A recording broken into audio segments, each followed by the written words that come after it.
श्री गणेशाय नमः। संकष्टी गणेश चतुर्थी व्रत करने से घर परिवार में आ रही विपदा दूर होती है, कई दिनों से रुके मांगलिक कार्य संपन्न होते हैं तथा भगवान श्री गणेश असीम सुखों की प्राप्ति कराते हैं। माह की किसी भी चतुर्थी के दिन भगवान श्री गणेश की पूजा के दौरान संकष्टी गणेश चतुर्थी व्रत की कथा पढ़ना अथवा सुनना जरूरी होता है।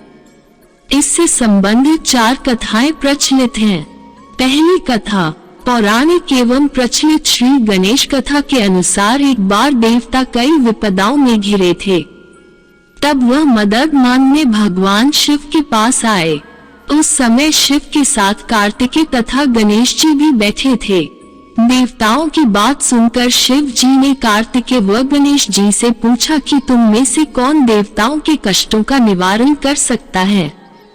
तब कार्तिकेय व गणेश जी दोनों ने ही स्वयं को इस कार्य के लिए सक्षम बताया। इस पर भगवान शिव ने दोनों की परीक्षा लेते हुए कहा कि तुम दोनों में से जो सबसे पहले पृथ्वी की परिक्रमा करके आएगा वही देवताओं की मदद करने जाएगा। भगवान शिव के मुख से यह वचन सुनते ही कार्तिकेय अपने वाहन मोर पर बैठकर पृथ्वी की परिक्रमा के लिए निकल गए, परंतु गणेश जी सोच में पड़ गए कि वह चूहे के ऊपर चढ़कर सारी पृथ्वी की परिक्रमा करेंगे तो इस कार्य में उन्हें बहुत समय लग जाएगा। तभी उन्हें एक उपाय सूझा। गणेश अपने स्थान से उठे और अपने माता पिता की 7 बार परिक्रमा करके वापस बैठ गए। परिक्रमा करके लौटने पर कार्तिकेय स्वयं को विजेता बताने लगे। तब शिव जी ने श्री गणेश से पृथ्वी की परिक्रमा न करने का कारण पूछा। तब गणेश ने कहा, माता पिता के चरणों में ही समस्त लोक हैं। ये सुनकर भगवान शिव ने गणेश जी को देवताओं के संकट दूर करने की आज्ञा दी। इस प्रकार भगवान शिव ने गणेश जी को आशीर्वाद दिया कि चतुर्थी के दिन जो तुम्हारा पूजन करेगा और रात्रि में चंद्रमा को अर्घ्य देगा उसके तीनों ताप यानी दैहिक ताप, दैविक ताप तथा भौतिक ताप दूर होंगे। इस व्रत को करने से व्रतधारी के सभी तरह के दुख दूर होंगे और उसे जीवन के भौतिक सुखों की प्राप्ति होगी। चारों तरफ से मनुष्य की सुख समृद्धि बढ़ेगी, पुत्र पौत्र आदि धन ऐश्वर्य की कमी नहीं रहेगी। गणेश चतुर्थी व्रत की दूसरी कथा। एक समय की बात है, राजा हरिश्चंद्र के राज्य में एक कुम्हार था। वह मिट्टी के बर्तन बनाता, लेकिन वे कच्चे रह जाते थे। एक पुजारी की सलाह पर उसने इस समस्या को दूर करने के लिए एक छोटे बालक को मिट्टी के बर्तनों के साथ हवा में डाल दिया। उस दिन संकष्टी चतुर्थी का दिन था।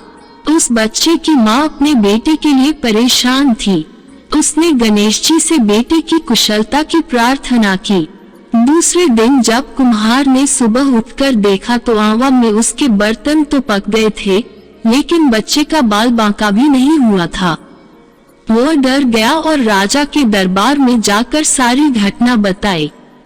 इसके बाद राजा ने उस बच्चे और उसकी मां को बुलवाया तो मां ने सभी तरह के विघ्न को दूर करने वाली संकष्टी चतुर्थी का वर्णन किया। इस घटना के बाद से महिलाएं संतान और परिवार के सौभाग्य के लिए संकट चौथ का व्रत करने लगी। तीसरी कथा। एक समय की बात है कि विष्णु भगवान का विवाह लक्ष्मी जी के साथ निश्चित हो गया। विवाह की तैयारी होने लगी। सभी देवताओं को निमंत्रण भेजे गए, परंतु गणेश जी को निमंत्रण नहीं दिया, कारण जो भी रहा हो। अब भगवान विष्णु की बारात जाने का समय आ गया। सभी देवता अपनी पत्नियों के साथ विवाह समारोह में आए। उन सब ने देखा कि गणेश जी कहीं दिखाई नहीं दे रहे हैं। तब वे आपस में चर्चा करने लगे कि क्या गणेश जी को नहीं न्योता है या स्वयं गणेश जी ही नहीं आए हैं। सभी को इस बात पर आश्चर्य होने लगा। तभी सबने विचार किया कि विष्णु भगवान से ही इसका कारण पूछा जाए। विष्णु भगवान से पूछने पर उन्होंने कहा कि हमने गणेश जी के पिता भोलेनाथ महादेव को न्योता भेजा है। यदि गणेश जी अपने पिता के साथ आना चाहते तो आ जाते, अलग से न्योता देने की कोई आवश्यकता भी नहीं थी। दूसरी बात यह है कि उनको 1.25 मन मूंग, 1.25 मन चावल, 1.25 मन घी और 1.25 मन लड्डू का भोजन दिन भर में चाहिए। यदि गणेश जी नहीं आएंगे तो कोई बात नहीं, दूसरे के घर जाकर इतना सारा खाना पीना अच्छा भी नहीं लगता। इतनी वार्ता कर ही रहे थे कि किसी एक ने सुझाव दिया, यदि गणेश जी आ भी जाएं तो उनको द्वारपाल बनाकर बैठा देंगे कि आप घर की याद रखना। आप तो चूहे पर बैठकर धीरे धीरे चलोगे तो बारात से बहुत पीछे रह जाओगे। ये सुझाव भी सबको पसंद आ गया तो विष्णु भगवान ने भी अपनी सहमति दे दी। होना क्या था कि इतने में गणेश जी वहां आ पहुंचे और उन्हें समझा बुझाकर घर की रखवाली करने बैठा दिया। बारात चल दी। तब नारद जी ने देखा कि गणेश जी तो दरवाजे पर ही बैठे हुए हैं, तो वे गणेश जी के पास गए और रुकने का कारण पूछा। गणेश जी कहने लगे कि विष्णु भगवान ने मेरा बहुत अपमान किया है। नारद जी ने कहा कि आप अपनी मूषक सेना को आगे भेज दे तो वह रास्ता खोद देगी जिससे उनके वाहन धरती में धंस जाएंगे, तब आपको सम्मान पूर्वक बुलाना पड़ेगा। अब तो गणेश जी ने अपनी मूषक सेना जल्दी से आगे भेज दी और सेना ने जमीन पोली कर दी। जब बारात वहां से निकली तो रथों के पहिए धरती में धंस गए। लाख कोशिश करें परंतु पहिए नहीं निकले। सभी ने अपने अपने उपाय किए परंतु पहिए तो नहीं निकले बल्कि जगह जगह से टूट गए। किसी की समझ में नहीं आ रहा था कि अब क्या किया जाए। तब तो नारद जी ने कहा, आप लोगों ने गणेश जी का अपमान करके अच्छा नहीं किया। यदि उन्हें मना कर लाया जाए तो आपका कार्य सिद्ध हो सकता है और यह संकट टल सकता है। शंकर भगवान ने अपने दूत नंदी को भेजा और वे गणेश जी को लेकर आए। गणेश जी का आदर सम्मान के साथ पूजन किया। तब कहीं रथ के पहिए निकले। अब रथ के पहिए निकल को गए परंतु वे टूट फूट गए तो उन्हें सुधारे कौन। पास के खेत में खाती काम कर रहा था, उसे बुलाया गया। खाती अपना कार्य करने के पहले श्री गणेशाय नमः कहकर गणेश जी की वंदना मन ही मन करने लगा। देखते ही देखते खाती ने सभी पहियों को ठीक कर दिया। तब खाती कहने लगा कि हे देवताओं, आपने सर्वप्रथम गणेश जी को नहीं मनाया होगा और न ही उनकी पूजन की होगी, इसीलिए तो आपके साथ यह संकट आया है। हम तो मूर्ख अज्ञानी हैं, फिर भी पहले गणेश जी को पूजते हैं, उनका ध्यान करते हैं। आप लोग तो देवतागुण हैं, फिर भी आप गणेश जी को कैसे भूल गए। अब आप लोग भगवान श्री गणेश जी की जय बोल कर जाएं, तो आपके सब काम बन जाएंगे और कोई संकट भी नहीं आएगा।